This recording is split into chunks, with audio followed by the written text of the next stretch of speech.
अमित सोनी जी गुजरात से। सी हेवंस। राधे राधे महाराज जी। आपके चरणों में कोटि कोटि प्रणाम। महाराज जी, आंतरिक कुसंग, आंतरिक वासना और अहंकार उपासना में बहुत बाधक तत्व है। इनसे बचकर एक संसारी कैसे भजन करे? है तो दुश्मन जोरदारी, विपक्ष कोई कमजोर थोड़ी है। पर हम भी कोई कमजोर नहीं है। ममैवांशु, तो मैं भगवान का अंश हूं। और वो मम माया दुरत्यया, वो भगवान की माया है। तो जो अध्यापक परीक्षा लेता है वो पहले 1 वर्ष पढ़ाता है, तब परीक्षा लेता है। ऐसे ही हमारे सतमार्ग में भी परीक्षा होती है।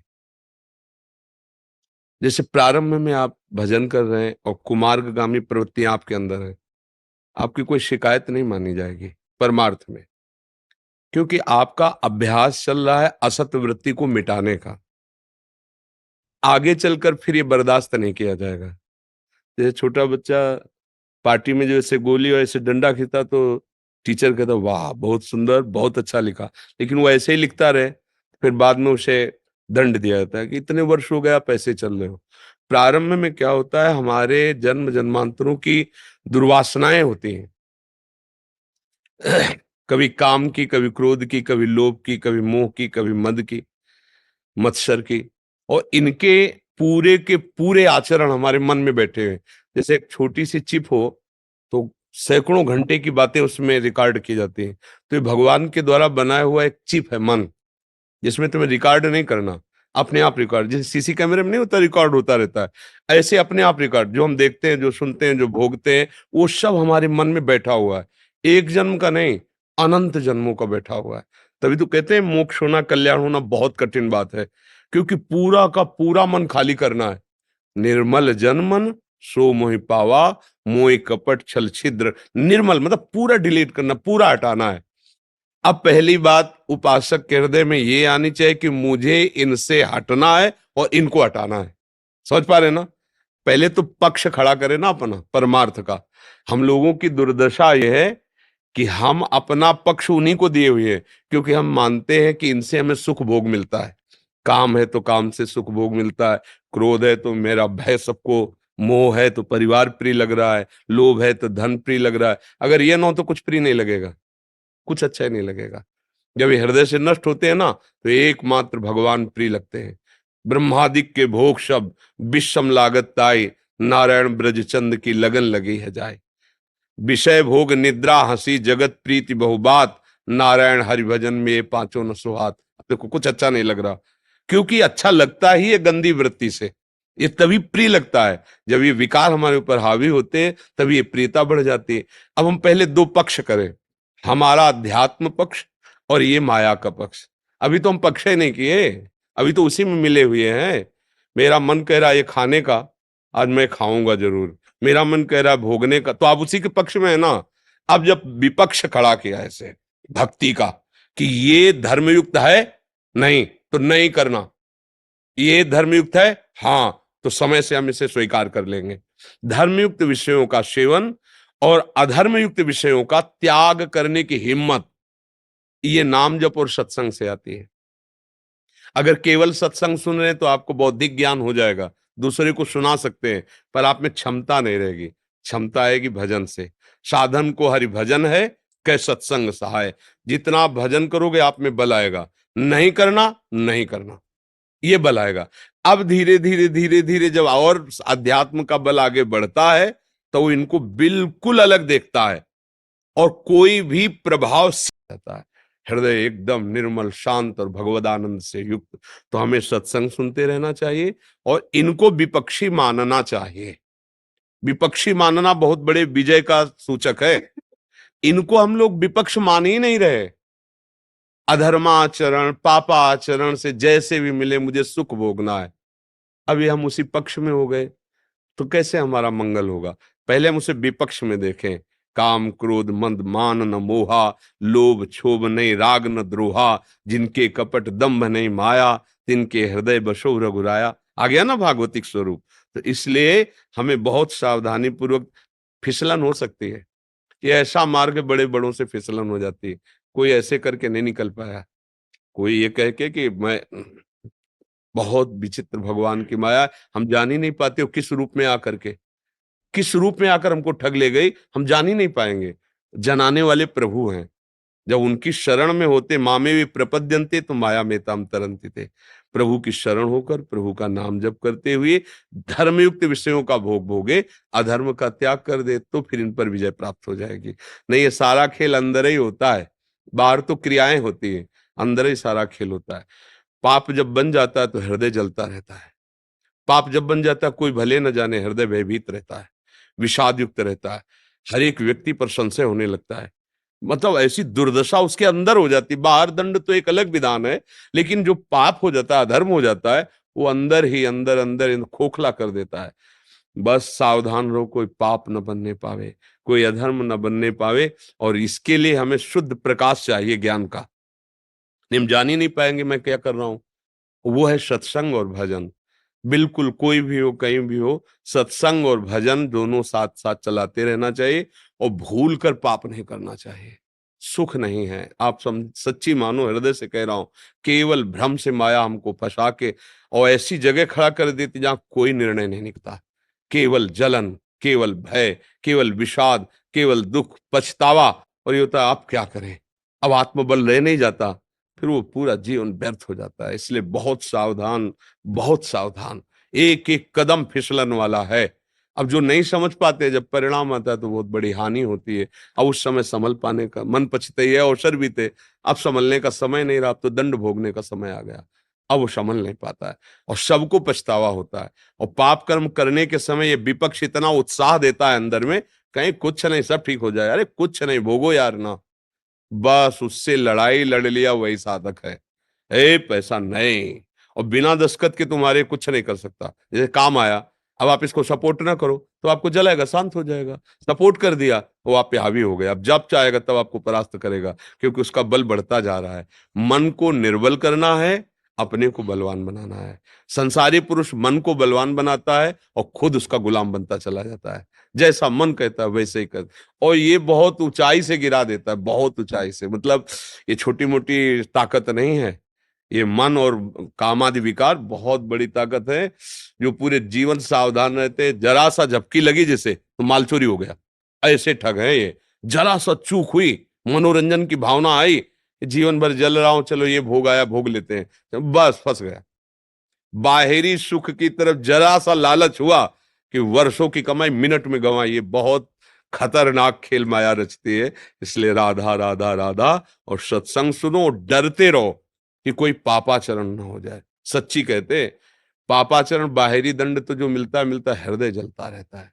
अब बाहर से सब सुविधा है, हृदय जल रहा है तो क्या शांति है। और हृदय शीतल है, बाहर से असुविधाएं हैं तो कोई परेशानी नहीं है। हम लोग बाहर की सुविधा उसके लिए अधर्माचरण कर देते हैं, ये बहुत बड़ी भूल है। हिंसा, चोरी, व्यभिचार, अधर्माचरण से कभी किसी को सुख नहीं मिला, ना मिलेगा। बाद में पछतावा तो कुछ नहीं, बस ऐसे यार मैंने ऐसा क्यों कर दिया, ऐसा बस। अब कोई उत्तर नहीं, अब तो भोगो, क्योंकि बीज बो गया, अब वो वृक्ष रूप में अब भगवान ही बचा सकते हैं। एक जगह है कि भारी से भारी पापाचरण का फल मिलने वाला हो तो भगवान बचा सकते। जैसे कई बार कहा है कि हमारा गलत आचरण बन गया, अपराध बन गया, रिपोर्ट हुई, पकड़े गए, मुकदमा चला, वकील ने साबित कर दिया मैं अपराधी हूं और मुझे फांसी की सजा हो गई। एक जगह है जहां भी बच सकते हो, राष्ट्रपति। अगर राष्ट्रपति से विनय पूर्वक हम क्षमा मांगे तो यद्यपि मैं अपराधी हूं, फांसी की सजा हो गई है पक्का, पर वो माफ कर दे। ऐसी एक जगह है भगवान की चरण, अहम तो हम सर्व पापेभ्यो मोक्षयिष्यामि मां। हे भगवान मुझे बचा लो, मेरे से गलती हो गई, अब कभी नहीं करूंगा, प्रभु बचा लो। वो परम पिता हैं, वो परम दयालु हैं, वो बचा लेंगे। और बहुत सावधान रहे, बहुत हृदय की कहता हूं, बहुत सावधान रहे। यहाँ एक भी कर्म तुमको बख्शेगा नहीं, पक्का समझ लो। तुम्हें लगता है कोई नहीं जाना, समय आने दो, जब अपना रूप धारण करेगा तो ऐसी जगह फंसाएगा जहां अपराध ही नहीं किए। आपको ऐसी जगह दंड दिलाएगा, वो गुप्त पाप जहां आपने अपराध ही नहीं किया। आप कसम खाओगे कि मैंने अपराध नहीं किया, लेकिन आपको दंड भोगना पड़ेगा, क्योंकि वो अपराध जो प्रकाशित नहीं हुआ वो अब फल दे रहा है, भोगना पड़ेगा, हृदय जलेगा, दुर्गति। बहुत सावधान, सबसे यही प्रार्थना करते हैं, शराब मत पियो, मांस मत खाओ, पराई बहन बेटियों की तरफ गंदी दृष्टि से मत देखो। मन बहुत दुष्ट है, इसको थोड़ा काबू में लाओ। कोई हम पशु नहीं, मनुष्य हैं, हम ऐसा कर सकते हैं। अगर हम ऐसे किए तो जीत जाएंगे, और नहीं तो फिर 5 मिनट की गलती पूरे जीवन की जेल, 5 मिनट का अपराध अनंत जन्मों तक भोगना पड़ सकता है। बहुत सावधान। ये कर्म भूमि है, बीज ऐसा बो जो सुखद हो। हम लोग बीज बोते हैं दुख वाले, और चाहते हैं सुख। बीज बोते हैं गंदे और चाहते हैं रसमय फल, कैसे प्राप्त हो सकता है? बहुत फूंक फूंक के कदम रखो। विशेष धर्म क्या है, ये किसी से पूछने की जरूरत नहीं है, अपना हृदय जानता है सबका। ये नहीं करना चाहिए, ये सबका हृदय जानता है। वो मत करो। आत्मना प्रतिकूलानि परेशान न समाचरेत। जो अपने को अच्छा नहीं लगता, वो ऐसा किसी के साथ बर्ताव ना करे। अपनी बहन बेटी कोई गंदी दृष्टि से देखे, अपने को बुरा लगेगा ना, तो अपने को ये काम नहीं करना। अपना कोई मांस काटे तो बुरा लगेगा ना, मुझे किसी जीव को ऐसा नहीं करना। अपनी कोई चोरी करे, बुरा लगेगा ना, मुझे चोरी नहीं करनी। कोई कपट करे, मेरे साथ पसंद नहीं, तो मैं किसी के साथ कपट क्यों? आत्मना प्रतिकूलानि परेशान न समाचरे। जी। डॉक्टर राकेश सैनी जी, महाराज जी आपके चरणों में कोटि कोटि प्रणाम। महाराज जी, मेरा प्रश्न ये है कि क्या भगवत प्राप्ति का रास्ता सिर्फ भजन, सत्संग, कीर्तन, नाम जप आदि ही है, या फिर हम अपने बुजुर्गों की सेवा, किसी जरूरतमंदों की सहायता, गरीबों की सेवा, गुरुजनों की सेवा आदि करके भी भगवत प्राप्ति को पा सकते हैं? उनमें भगवत भाव करके नाम जप करते हुए, इसके बिना नहीं। सब अपने परिवार में आ सकते, फिर सबको भगवत प्राप्ति हो जाएगा। समझो, माता पिता या किसी भी शरीरधारी में भगवत भाव कि मेरे भगवान इनके हृदय में बैठे हुए हैं, मेरे भगवान ही इस रूप में हैं, और नाम जप, राधा राधा राधा, खूब धन कमाओ, अच्छे धर्म से परिवार की सेवा करो, भगवत प्राप्ति हो जाएगी। अगर भजन नहीं है और भगवत भाव नहीं है, तो सब अपने आसक्त जनों की सेवा तो करते हैं ना, माता पिता भाई बंधु की सबकी सेवा करते हैं, तो सबको भगवत प्राप्ति हो जाए ना। भगवत भाव और भजन दो चीजें हैं। सब में भगवत भाव करना, जिसकी मान लो कुत्ते में भी हम अगर कुत्ते की सेवा करें, उसमें भगवत भाव करें, तो नामदेव जी को देखो, विट्ठल भगवान कुत्ते से प्रकट होकर दर्शन दिए ना। तो अगर हम भगवत भाव विहीन, तो सब आसक्त, ये तो कोई पत्नी में, पुत्र में, परिवार में, और सब दुलार कर रहे हैं, धन कमा रहे हैं, सब सेवा कर रहे हैं। अब ये कर्तव्य हो गया आपका। और अगर आपने उस भगवत भाव कर लिया और नाम जप कर रहे हैं, अब ये अध्यात्म हो गया आपका। अब इसका फल, क्रिया वही है, भाव बदल गया, तो एक भगवत प्राप्ति कराने वाली होगी, एक कर्तव्य का पालन करने के कारण पुण्य की प्राप्ति होगी।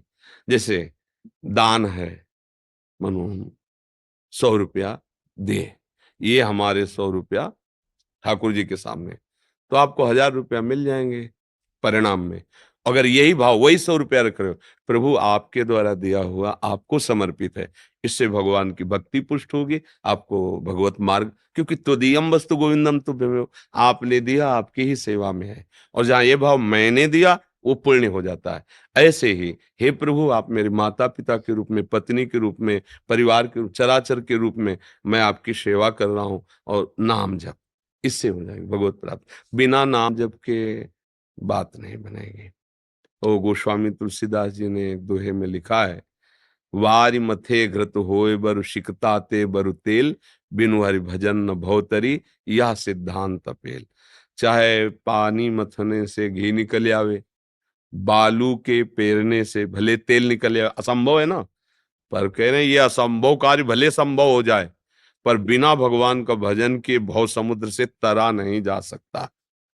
तो नाम जप करते हुए, भगवत भाव रखते हुए, तो इसमें भगवत प्राप्ति हो जाएगी। सूर्या तिवारी जी जबलपुर से, राधे राधे राधे महाराज जी, आपके चरणों में कोटि कोटि नमन। महाराज जी, यदि घर में अपने बड़ों से बहुत प्रेम होते हुए भी विचारों के मतभेद के कारण अनबन होती रहे, तो क्या शांति और प्रेम बना रहे, इसके लिए अलग होकर रहना ठीक रहेगा महाराज जी? ये क्या इसमें पाप तो नहीं है? भाई, अनबन और कर्तव्य दोनों अलग अलग चीज है, इसको समझना होगा। तुम्हारी अनबन बन रही, लेकिन तुम्हारा कर्तव्य है, वो बूढ़े जन है, उनकी सेवा करना, जैसे सास है, ससुर है, या परिवार के वृद्ध जन है, उनका बर्ताव नहीं अच्छा, उनकी बोलचाल अच्छी नहीं, अब हमें नहीं देखना, अब हमें कर्तव्य देखना है। जैसे छोटा बच्चा है हम उसके बर्ताव देखते हैं क्या? नहीं, हमारा कर्तव्य उसको नहलाना धुला, वो गोद में आग दे तो ये कर्तव्य थोड़ी हम देखते हैं कि भाई वो बच्चे का ये कर्तव्य है कि आग दिया ऐसा वैसा। ऐसे बूढ़े लोग होते ना, उनकी सेवा करोगे ना वो तुम्हें गाली देंगे, वो वाह वाह नहीं कहेंगे। वो ऐसी चेष्टा करेंगे आपको गुस्सा आवे तो उनके पास कभी न जाओ। ये नहीं देखना, हमको सेवा करनी है।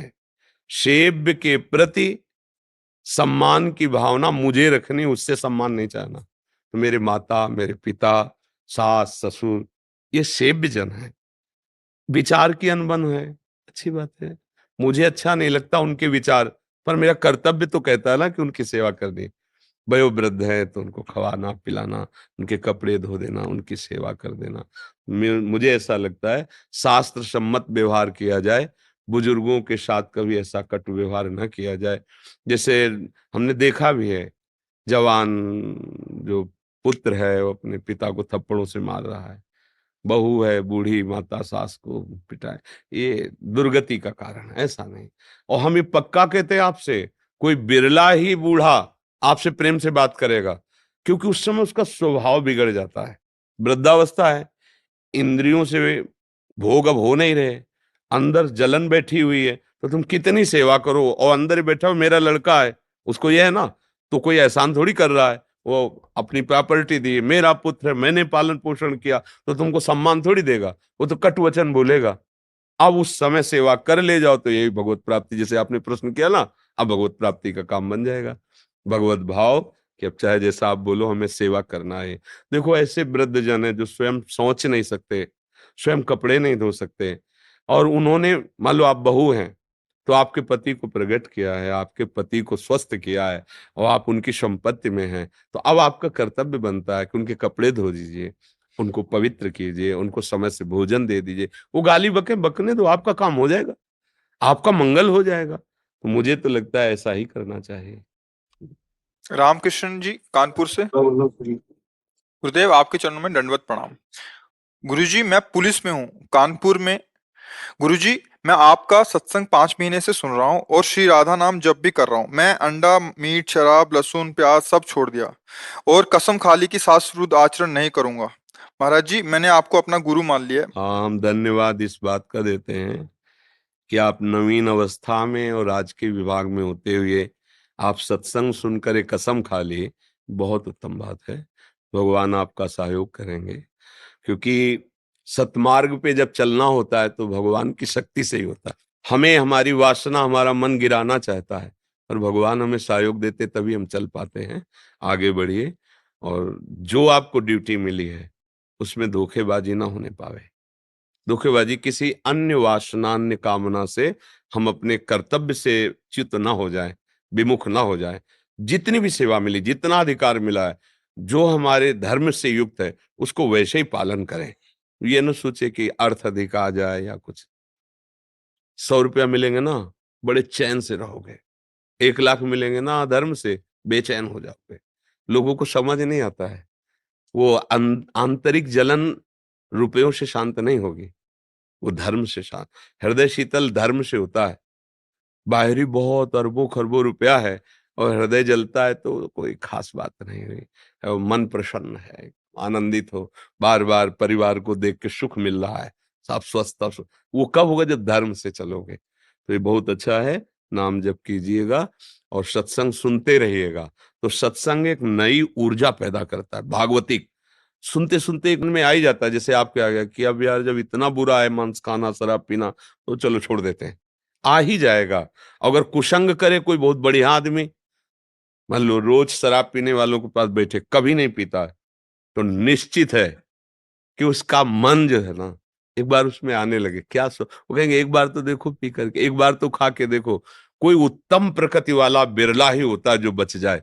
जो रहीम उत्तम प्रकृति का कर शकत को संग, चंदन विष व्यापत नहीं लपटे रहत भुजंग। कोई उत्तम, और वो भी सत्संगी होगा तभी बच सकता है, भगवत सेवी होगा तभी बच सकता है। नहीं तो कुसंग का असर हो जाता है, तो फिर तो सत्संग इसका असर तो होगा ही, यदि स्वीकार किया जाए तो। बहुत बढ़िया है, आगे बढ़ो परमार्थ में जी। अरुणा जी गुड़गांव से। राधे राधे गुरु जी। गुरुदेव आपके चरणों में कोटि कोटि प्रणाम। गुरुदेव कहते हैं कि हम अपने आप को भगवान के सामने समर्पण कर दें।